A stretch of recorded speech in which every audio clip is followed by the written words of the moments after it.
¿Qué tal amigos? ¿Cómo están? Saludarles a través de Chiloé Red Televisión y nuestro programa Hoy de Ciencia, junto al profesor, ¿verdad? Don Carlos Carvajal, que en su primer programa, primera edición, tuvo muchas vistas y fue muy acogido el programa, tanto para los apoderados, la comunidad y estudiantes. Pues entonces queremos saludarle, profesor, ¿cómo está usted?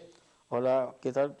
Muy bien, muy agradecido por las visitas y los comentarios que realizaron también ahí donde estuvo presentando el video, así que agradecido. Eso es importante porque va dando fuerza para seguir haciendo cosas y también estudiantes por ahí mandaron unos videitos que al final del programa lo vamos a mostrar del experimento anterior, maestro. Sí, eso fue mucho más todavía motivador y porque justamente, como decíamos, son niños pequeños que se motivaron por realizar la experiencia y ojalá que en este nuevo experimento haya más videos. Eso es lo interesante. Sí. ¿De qué se trata hoy día, maestro? Hoy día vamos a hablar sobre el efecto invernadero. Vamos a trabajar. Pero antes de comenzar, de plantear el programa como tal, yo señalé que iba a explicar una pregunta que planteé en el programa anterior, que señalaba quién era el organismo vivo más importante en el proceso fotosintético que ocurre en la Tierra. Así que a ver si alguien habrá averiguado y va a coincidir con lo que voy a señalar hoy. Este organismo, como dijimos en la clase pasada, es un fitoplancton, es una cianobacteria y tiene la gracia de ser el organismo fotosintético más importante, más abundante de la Tierra. Y su nombre es Prochlorococcus. También llamado bayas verdes primitivas, ¿así es, maestro? Exactamente, bayas verdes primitivas. Fíjate que este fitoplancton está en una cantidad de 3.000 billones de células. Lo que uno va haciendo una conversión rápida son 3.000 cuatrillones. Es decir, su masa es tan abundante como la masa de los seres humanos que viven en la Tierra. Y ellos realizan la fotosíntesis que realizan todos los vegetales, ¿verdad?, de la superficie terrestre. Y estamos hablando de un fitoplancton, de los muchísimos que hay. Así que imagínate la importancia que tiene este organismo y fue descubierto hace muy poco. Solamente hace 35 años, 38 años, que lo descubrió una doctora que es oceanógrafa y que investigando el fitoplancton lo descubrieron como ocurre también en la ciencia, lo ocurrieron, ¿verdad?, en forma casual, revisando los fitoplancton del océano. Y es importante señalar con respecto a este organismo, porque fíjate que la fotosíntesis, como planteamos el programa anterior, es lo que permite que nuestro corazón, ¿verdad?, provoca pulsaciones. Es decir, la energía solar está ahí en nuestras pulsaciones. La construcción de nuestro organismo es en base a carbono, nuestro esqueleto es carbonado. Y fíjate que eso lo llevó a cabo el procesamiento, ¿verdad?, que hizo una planta tomando, como dijimos, ¿verdad?, agua, tomando CO2, energía solar y convertirlo justamente en estos elementos que son constitutivos para nosotros, que lo alimentamos de ella. Así que la importancia de la fotosíntesis no nos debe olvidar, pero tampoco se debe olvidar de los organismos que la llevan a cabo. Por eso que hay que protegerlos, tanto los marinos, sobre todo que dijimos que era más del 70%, que lleva a cabo la fotosíntesis, que aportaba de oxígeno, y los organismos, ¿verdad?, terrestres, que a veces vemos, lamentablemente, y hablamos de la educación ambiental, ¿verdad?, los pequeñitos a veces, hay gente que por por aburrimiento quiebra las ramas. Eso, por favor, no lo debemos permitir por el trabajo que están haciendo ellas para que nosotros podamos sobrevivir aquí en este planeta. Y lo otro que quería señalarte, que seguimos recibiendo videos para el siguiente programa en relación al experimento de la fotosíntesis, el de la hoja que respiraba. Así es, ahí estamos recibiendo todos estos videos. Vamos a ir a una pequeña pausa y ya estamos de vuelta con el maestro de ciencia Carlos Carvajal, bien digo, Lara.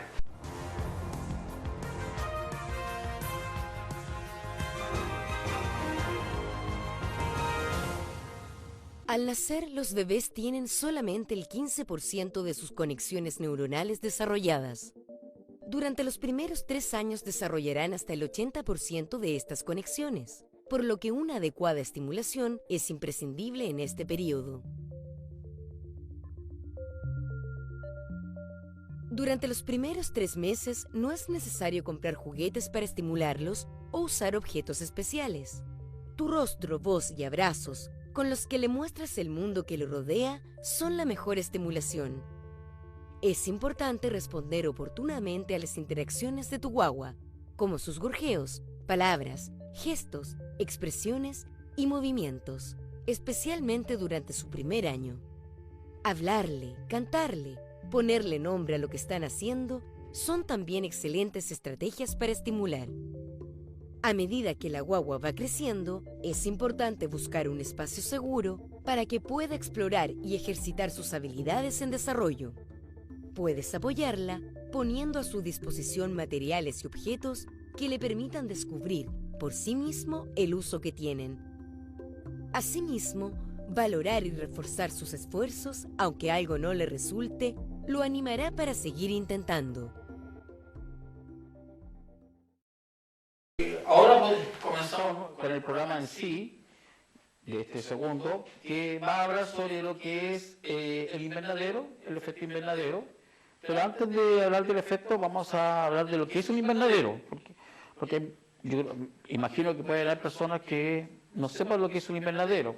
Un invernadero es como una casa, ¿cierto? Una construcción que uno la puede ver de madera, la puede ver de fierro, y están cubiertas, algunas están cubiertas de plástico, pero también pueden estar cubiertas de vidrio.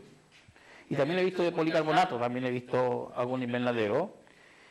Y este invernadero lo que permite es que al interior de ella puedan crecer plantas ornamentales, ¿cierto? Las que uno compra para embellecer, ¿cierto? Los jardines del hogar, hortalizas y también frutas.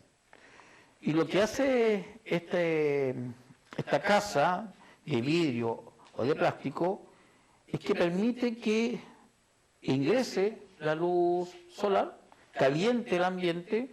Al calentar el ambiente obviamente se evapora parte del agua, pero el agua no puede escapar, así que queda la humedad al interior y además hay un buen ambiente de temperatura. Por eso que se señala, los científicos señalan, que en la Tierra sucede un fenómeno semejante, como una bóveda. Hay los gases, hacen como una bóveda que impiden que la radiación solar, cuando choca con la superficie terrestre, escape hacia el espacio. Hay una que escapa. Generalmente se habla de que un 50% de la radiación solar que llega a la Tierra llega a la superficie terrestre, golpea y nuevamente, como no es absorbida, regresa al espacio, pero se ve, ¿verdad?, topada y no puede escapar por unos gases que hay en la atmósfera. Estos gases, en general se habla del dióxido de carbono. Hay otros, pues el de efecto invernadero, que el dióxido de carbono, se recuerda el CO2. Pero la pregunta es, ¿por qué si entra no puede salir? Y aquí hay un fenómeno físico. Cuando ingresan las ondas de radiación solar son de alta energía, son cortas, de la luz visible, de la luz ultravioleta. Pero cuando golpean la superficie terrestre, cambia la longitud de onda porque pierde energía. Hoy queda absorbida obviamente en parte de la Tierra, así que se convierte en longitud de onda larga, de la orden, ¿verdad?, de la infrarroja, la cual es absorbida por estos gases que están en la atmósfera. Entonces genera, ¿verdad?, un calentamiento de la Tierra. Pero eso no es el problema, porque eso ha sucedido en forma natural y que nos ha protegido a nosotros. El problema está en que nuestra existencia, ¿cierto?, ha generado tecnología de quemar mucho combustible fósil, es decir, el petróleo, la gasolina y todos estos derivados. Hemos calefaccionado nuestros hogares, hemos refrigerado nuestros hogares en base a gas, electricidad, y eso genera un nivel de dióxido de carbono mucho más elevado a lo normal que existía antes en la Tierra. Quiero aclarar este punto, que el efecto invernadero es un fenómeno natural, solamente que se ha habido bastante aumentado por el tema de nosotros como seres humanos en la combustión de mucho combustible fósil. Y eso ha provocado que la temperatura promedio de la Tierra se vaya elevando 0,5 o más. Hay cifras ahí que son bastante variables. Y eso es lo que también suma a lo que ahora conocemos con el calentamiento global. Así que es importante hacer hincapié, por segunda vez, que el efecto invernadero es algo normal. En consecuencia, digamos, yo tengo un apunte que dentro de todo estaba escuchando muy atento, pero también la consecuencia que puede tener a futuro este efecto invernadero en la Tierra, como consecuencia. El efecto invernadero es sumamente importante, ha sido sumamente importante en nuestra existencia. Fíjate que si no existiera esta absorción por parte de esta capa de los gases de efecto invernadero, nosotros viviríamos, la Tierra, la temperatura promedio sería de menos 15 grados, si no existiera este efecto. Pero con el efecto de los gases invernaderos, nuestra temperatura promedio está en un agradable 15 grados. Por lo tanto, el tema, ¿verdad?, es importante. Las medidas parecieran ser obvias, que es justamente bajar los niveles de consumo de combustibles fósiles. De hecho, este fitoplancton, ¿cierto?, el Prochlorococcus, está siendo muy estudiado porque quieren saber cómo él lleva a cabo la fotosíntesis. Fíjate que él se distribuye de la superficie, de lo que es la profundidad de mar, está en los 200 metros, desde la superficie hasta el fondo, 200 metros.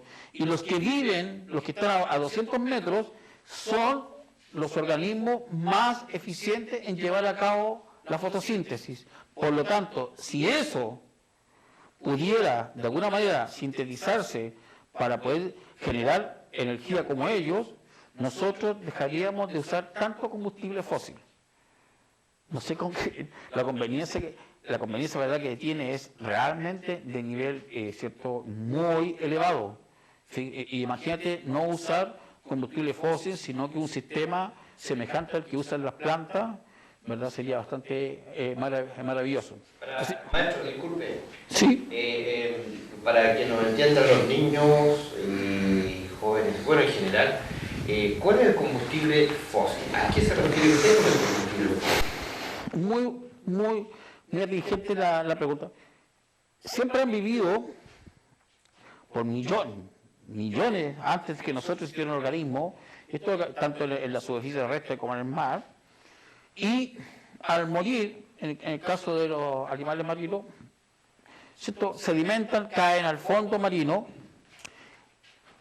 caen distintos tipos de organismos y se van aplastando entre uno y otro. Ese aplastamiento natural fue generando también la existencia de un tipo de bacterias que no necesitan oxígeno y convirtieron a estos animales, ¿cierto?, en gas metano, produjeron, y lo que nosotros conocemos como el hidrocarburo, ¿verdad?, el petróleo, que es una mezcla.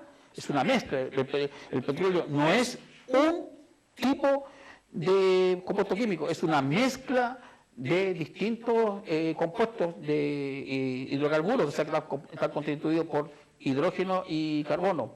Entonces, esos lo usan, tanto el gas como el petróleo, en los vehículos, en los aviones, y se llama combustible fósil justamente porque fue producido en miles de millones de años. Por seres vivos. Con seres vivos. Esa es la teoría más que más acepta, pero no es una teoría. Todavía es una teoría, no, porque en el petróleo han encontrado partes, ¿cierto?, de organismos vivos. Entonces, por eso es que se supone que eso sería así. Entonces, volviendo al tema del invernadero, tener a la Tierra, en este efecto, es como tener a la Tierra dentro de una olla de cristal, ¿cierto? Está la Tierra, tenemos una olla de cristal que está dentro, llega la radiación, golpea, ¿cierto?, la Tierra, estas radiaciones tratan de escapar y golpean las paredes interiores de esta olla, y ese calor, el que nuevamente sigue circulando y hace que aumente la temperatura. Lo bueno es que la temperatura no se eleva de un momento para otro, son cientos de años, pero nosotros llevamos usando un siglo y algo, llevamos usando combustible fósil, y el aumento que se ha provocado ha sido más espectacular que lo que ha ocurrido en otros años, en otras épocas geológicas. Por eso que es importante dejar claro que el efecto invernadero es un proceso natural que lleva como consecuencia al calentamiento global, y que si se toman medidas, eso se podría volver a los valores normales o por lo menos admisibles, para que nos permita seguir viviendo aquí en la Tierra. Ahora, por ejemplo, los invernaderos tradicionales que tenemos en casa, en el campo, es el mismo proceso. Entra la calor, el sol, sí, rebota y bueno, genera un ambiente, porque uno al entrar, cuando están las puertas cerradas, al entrar se siente la calor. O sea, depende de la época también. Sí, si uno observa, ahora, uno dice, ¿para qué construir un invernadero si antes todo era al aire libre? ¿Por qué invernadero? El invernadero, la idea es llevar a cabo cultivos que normalmente en la época estacional no se darían en las condiciones normales, pero como el invernadero permite ese calentamiento y esa humedad, pueden crecer, por ejemplo, y como dice la palabra, ya asimilo que invernadero viene de invierno, de pasar el invierno, porque se construyeron sobre todo en las zonas frías. Entonces, para pasar las zonas frías, heladas, se construían estas casas que permitían, ¿cierto?, uno entra y se ve que hay un cambio de temperatura con respecto al exterior, no hay viento, nada. Entonces, permite el crecimiento adecuado de las plantas y se llama invernadero. Si tú colocas plantas en invierno, si colocas en el verano, debe llamarse veranadero, porque no está funcionando en el invierno, está funcionando en el verano, pero todos le llaman invernadero. Pero eso, porque la gente se acostumbra pero yo, si veo a alguien cultivando, o sea, que está sacando productos en la época estival, debería cambiar el nombre. Fíjate que hay un dato importante, en las partes que son más heladas, el invernadero tiene una doble capa, o sea, tiene plástico, le dejan un vacío y después viene otra capa de plástico. Esto se va bien eso. Y uno dice, ¿para qué le dejan ese vacío? Sobre todo en las zonas más frías, por ejemplo, Quillota. Uno, si entra y observara, hay un espacio de no más de 10 centímetros. Y es porque acá está, ¿cierto? Ya se acumuló durante el día de calor, y uno dice, va a pasar algo. No, esa cortina de aire impide que el aire se transmita, que el calor se transmita con facilidad, porque el aire es un mal transmisor del calor. Eso descubrieron. Es como las ventanas termopaneles. El fijo tiene un espacio, aquí uno dice, paga más porque son más gruesas. No, las ventanas termopaneles tienen el mismo efecto. Generan un vacío, un aire, que impide que el calor interior escape en la noche, sobre todo en aquella zona más fría. Ocupaban ese principio físico. La física, sumamente importante, porque digamos, física, biología, química, matemática, por supuesto. Así que ahora vamos a ir al experimento.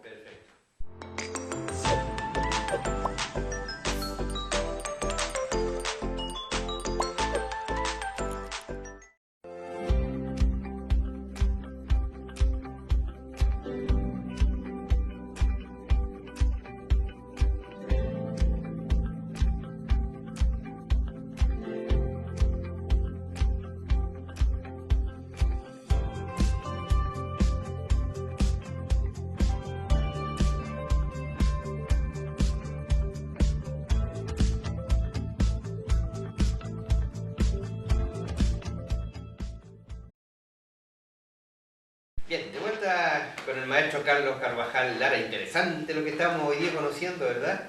Maestro, pero me quedó una duda.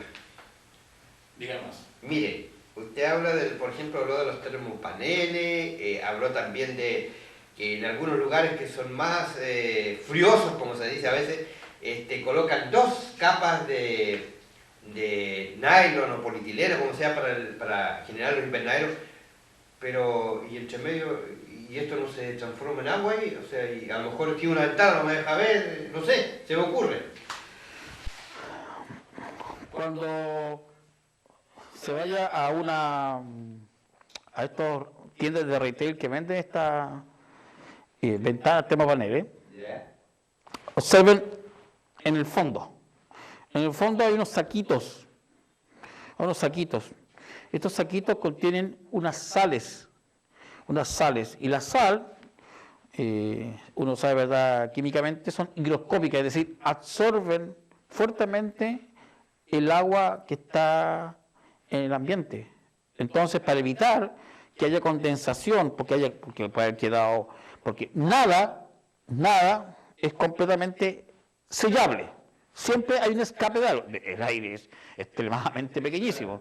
Entonces, para evitar, si entra por la hendidura, hay con obviamente un grado de agua en vapor, estos saquitos que se colocan abajo absorben esa humedad que ingresa e impide que el agua se condense en la ventana. De hecho, cuando uno compra zapatos también vienen. Es para evitar eso, para evitar que si hay un grado de humedad no se formen hongos, ¿cierto? Que por lo que es falta de luminosidad y calor se forme falta de luminosidad, calor y humedad, se forman hongos, entonces también les colocan estos saquitos. Es una sal especialmente que es, como toda sal, es higroscópica, es decir, absorbe la humedad del ambiente, y así se evita la presencia de agua. ¿Sí?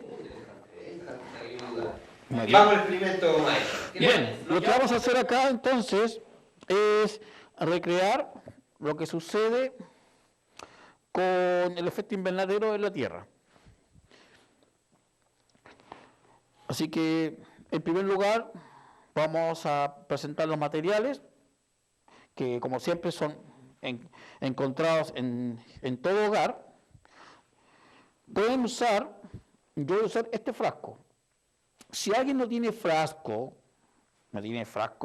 de vidrio, lo mismo de siempre, puede tomar las botellas, las corta y Si no tiene tapa, porque vamos a usar tapa, puede colocar un cartón de las cajas, la corta y le coloca la tapa de cartón encima. Vamos a usar, necesitamos una cuchara, vamos a necesitar un poco de agua y como siempre, mi compañera, que no falte la toalla de papel, siempre, para que la mamá, el papá, que esté en la casa, si uno, porque puede ocurrir que se voltea, ¿cierto?, el agua e inmediatamente secar. Bien, el procedimiento, tomamos el frasco, la cuchara, y le voy a agregar, yo señalé una cuchara, ¿cierto?, colmada de agua, y la vierto en el frasco. Luego la tapo. Y igual que en el experimento anterior, lo coloco en un lugar que le llegue cierta luminosidad. Y voy a esperar, lo mismo que el anterior, 1 hora. Entonces, voy a observar y a la hora miro y ¿qué va a ocurrir? Aquí uno podría plantear cierta hipótesis. Si yo tengo agua, esto es transparente, llega la luminosidad, o sea, en el fondo, si estás como ahora, si aquí está nublado en su localidad o está soleado, usted simplemente déjelo a la ventana. ¿Qué va a suceder? Todas las paredes del frasco van a presentar agua. Se va a presentar agua en todas las paredes. Ese va a ser el resultado. Y ahora viene la explicación. ¿Por qué? La explicación lo explica, ¿cierto?, la ciencia. Fíjate que el agua, al recibir la energía del sol, pasa de estado líquido a estado gaseoso, lo que se llama evaporación. ¿Y eso por qué? Porque la energía del sol agita térmicamente las moléculas de agua que están en el líquido y comienzan a separarse unas de otras. Cuesta mucho separar las moléculas de agua unas de otras, porque existen unas fuerzas intermoleculares muy elevadas que se llaman puentes de hidrógeno. Entonces, estas moléculas de agua se separan gracias a la energía, se agitan y comienzan a escapar. Pero, ¿cuál es el problema? Que lo tenemos cerrado. Vidrio, la tapa. Vuelvo a decir, esta tapa, si no tienen, le coloco una tapa de cartón. Entonces, no puede escapar la humedad.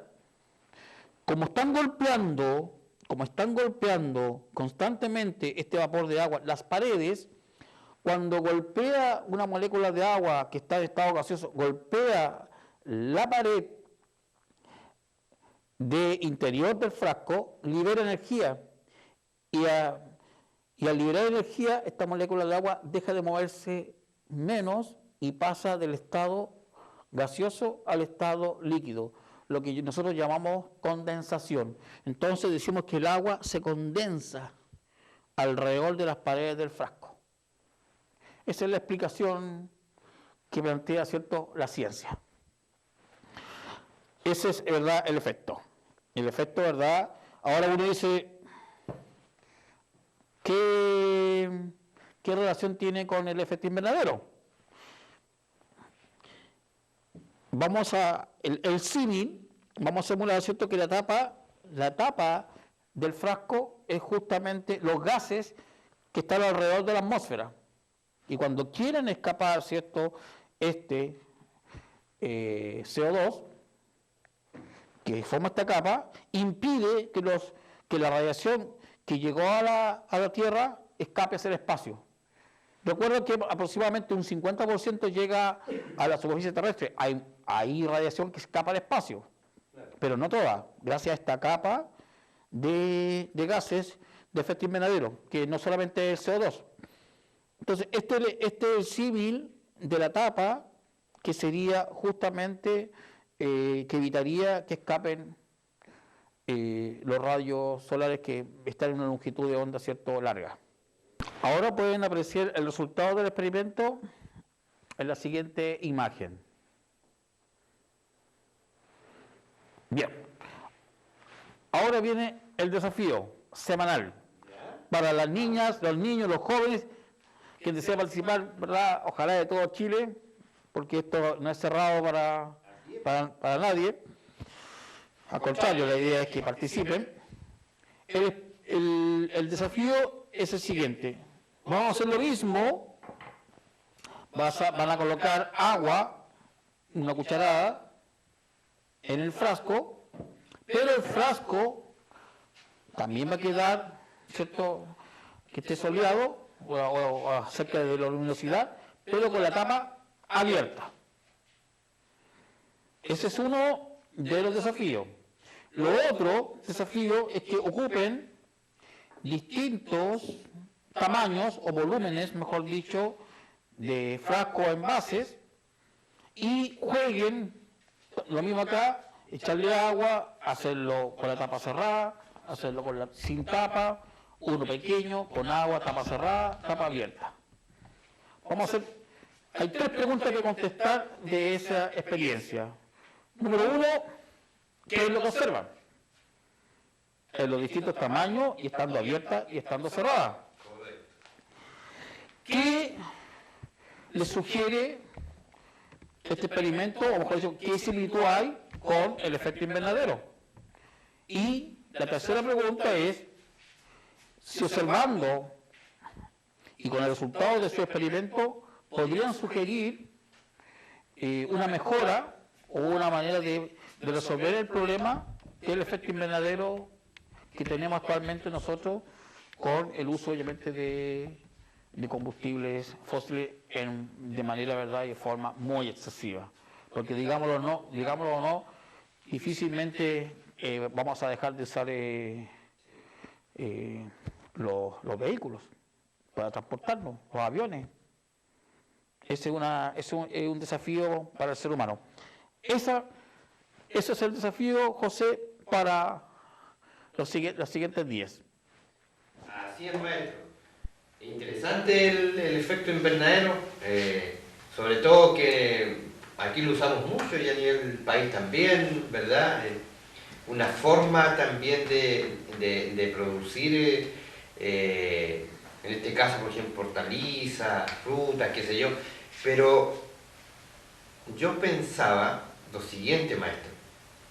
Si bien es cierto, dentro de la fotosíntesis, usted hablaba que no quebrar a veces arbustos, las ramas, porque se están interrumpiendo algunos procesos. Estas plantas, o estos frutos, no plantas más bien dicho, para llegar al fruto, que se generan al interior de estos invernaderos, ¿de qué manera aportan para la fotosíntesis de nuestro planeta? Porque yo los veo encerrados. Buena casa. Yo estaba conversando en el experimento el tema de las tapas. Correcto. Ya. Primero de todo, el invernadero, ¿cierto?, nos permite tener hortalizas, frutas, plantas ornamentales fuera de estación. De hecho, algunas también se trabajan con la luminosidad, lo que se llama fotoperiodo, afectar el fotoperiodo, o sea, la hora luz de exposición. Pero si uno va a un invernadero, por el tema, ¿cierto?, del oxígeno que aporta, como esta humedad queda, ¿cierto?, ahí encerrada, toda invernadero tiene una puerta, pero también tiene una salida de escape que no va contra justamente la dirección del viento. Es decir, está cerrado, lo puedes mantener cerrado, pero también lo puedes abrir para ventilar. Y el oxígeno escapa por cualquier parte porque es altamente, como es verdad, energético, y vuelve a la naturaleza. O sea, no hay ningún problema en ello. hay lugares así que desde el espacio se ven con la cantidad de superficie ocupada por el invernadero. Eso sí. Pero el oxígeno vuelve a la atmósfera. Sí. Qué interesante lo que nos ha explicado el maestro, don Carlos Carvajal Lara, profesor de ciencia, pero haciendo una pequeña reflexión quizás, ¿sabe lo que a mí me llama la atención? Es que aparte de conocer científicamente lo que el maestro ha expuesto hoy día acá en una forma muy didáctica, muy simple, estamos creando conciencia. Nos vemos en el próximo programa. Muchas gracias.